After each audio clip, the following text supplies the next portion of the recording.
ભરૂચ જિલ્લા સહકારી બેંક ખાતે માઇક્રો એટીએમ મશીનનું વિતરણ કરવામાં આવ્યું હતું।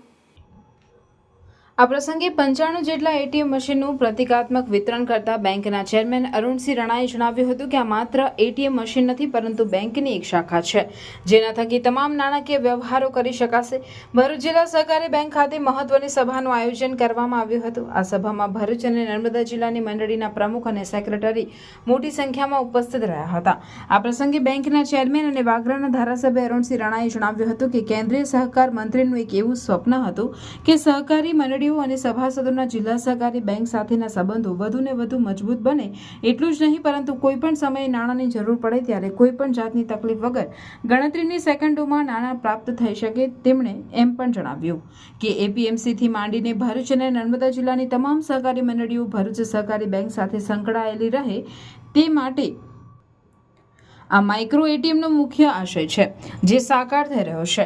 જો કે હાલ 556 મંડળીઓ પૈકી 95 મંડળીઓને પ્રતિકાત્મક રીતે માઇક્રો એટીએમ મશીનો આપવામાં આવી રહ્યા છે।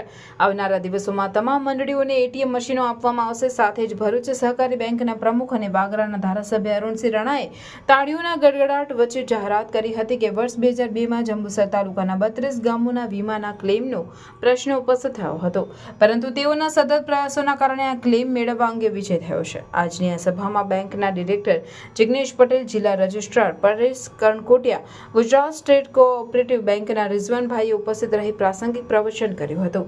સમગ્ર કાર્યક્રમનું સંચાલન બેંકના કન્સલ્ટન્ટ આરપી રાવલે જ્યારે આભાર વિધિ બેંકના એમડી અજયસિંહ રણાએ કરી હતી।